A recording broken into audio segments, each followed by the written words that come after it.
Ellie might just be the most loved and most hated character in gaming history. But what caused this divide? What made so many players turn on a character they once adored? Today we're diving into the writing, story progression and character development behind Ellie to uncover whether her arc truly declined or if the issue lies in something more subtle: stagnation. Without further ado, let's finally break down Ellie.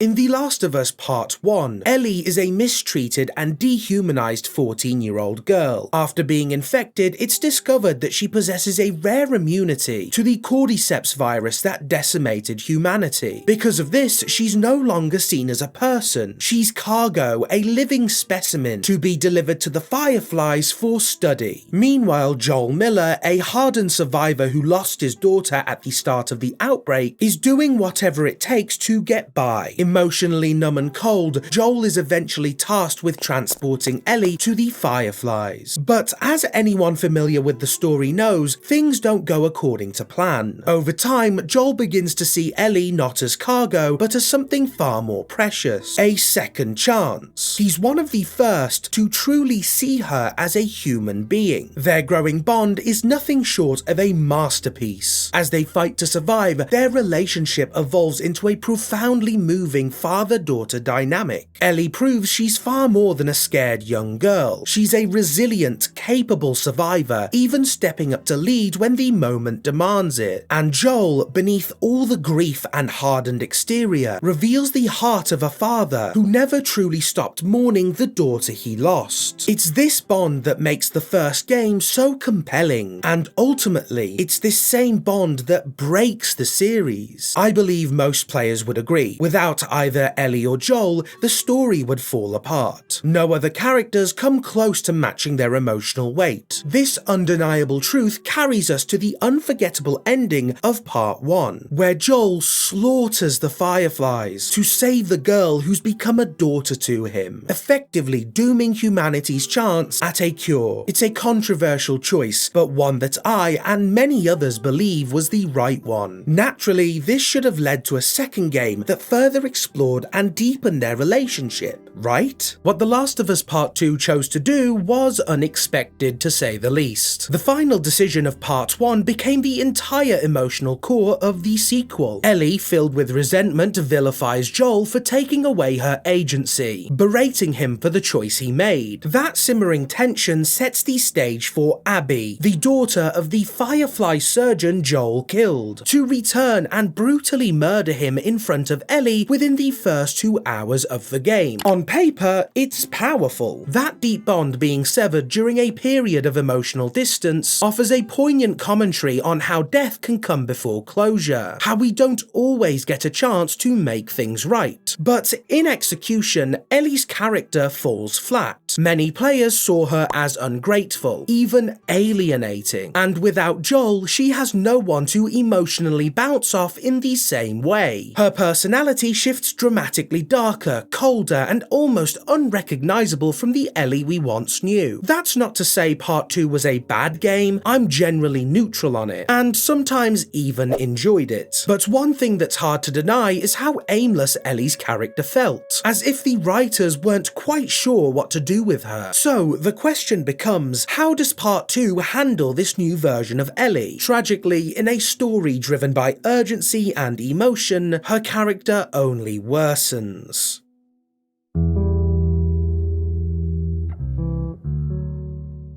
It's no exaggeration to say that Ellie in Part 2 constantly feels like she's falling apart. Stripped of the nuance that once defined her, she becomes singularly focused, an embodiment of rage and revenge with little else driving her. While she remains compelling in moments, it's clear her character was designed to function within a duo. The game itself seems to acknowledge this, repeatedly pairing her with others, Dina, Jesse, Tommy, in an attempt to restore that dynamic. But these side characters rarely challenge challenge or evolve Ellie in meaningful ways. Dina, arguably the strongest of the group, is passive supportive, but emotionally disconnected from Ellie's vendetta. Jessie is criminally underwritten, introduced only to be quickly discarded. And Tommy, once a moral compass, devolves into a vengeance-obsessed reflection of Ellie herself. As a result, there's a constant sense of stagnation. You might sympathize with Ellie, but genuine connection is elusive. Her arc feels less like a descent and more like a flatline of destruction. The game even seems determined to make you turn against her, highlighting her coldness toward Joel, her accidental killing of a pregnant woman, and her unthinking violence toward animals. Meanwhile, Abby, the supposed antagonist, is humanized through scenes of compassion, playing fetch with dogs, rescuing communities, becoming a protector and mentor for Lev. In contrast, Ellie's journey feels narrow and increasingly hollow. An often overlooked aspect of both Joel and Ellie's characters is that they were always the underdogs, survivors pushing back against overwhelming odds. Whether facing hostile communities, bandits, or worse, they fought from the margins. Part 2 initially continues this tradition, with Ellie positioned as the outsider once again, pursuing justice, at least in her mind, against a larger force. But this dynamic flips the moment Abby meets Lev. Abby is exiled, rejected by her community, and forced into the role of a protector. In doing so, she gains something Ellie is steadily losing: purpose. Lev gives Abby a reason to live, to be careful, to evolve. The more grounded Abby becomes, the more unhinged Ellie appears. The underdog roles reverse. Abby is now the one surviving against the odds, while Ellie descends into something closer to a monster, blindly pursuing vengeance at any cost. And I can't stress this enough. It often feels like the entire script of Part 2 is Neil Druckmann trying his hardest to make you stop caring about Ellie. She becomes colder, more violent, more alienating. But for the players who do stick by her, there's at least one hope left: the cathartic climax. The moment to finally confront and possibly kill Abby, right?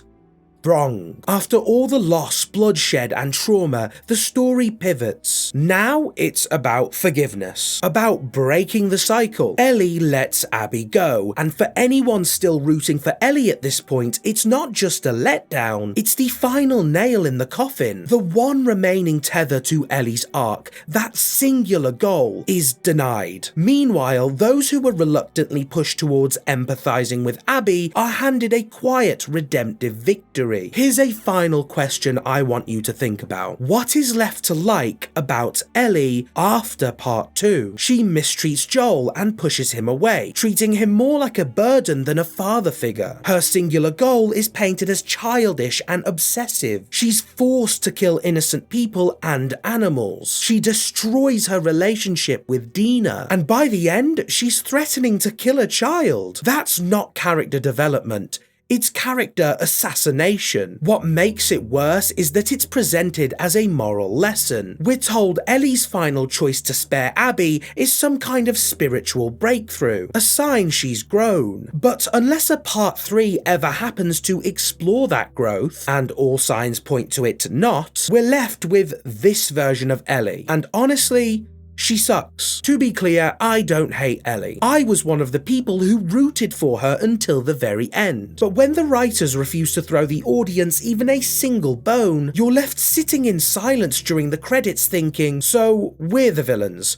Our grief, our need for justice, just made us one note too. And maybe that was the point, but that doesn't mean it works. If you want to argue that Part 2 tells a good story, I wouldn't necessarily disagree. It has moments, powerful ones. It captures grief, loss, and rage in ways most games can't even touch. But it didn't have to come at the expense of both main characters. And that, ultimately, is why so many people say they hate Ellie, because she's just not Ellie anymore. Shout out to my amazing members: Gog, Wizard Elf, Eternal Canadian, Fresh Pokemon Hunter, and Ross Moe. You guys are absolutely awesome, thank you. And of course, a huge thank you to all who've watched. It truly means the world to me, and I hope you enjoyed.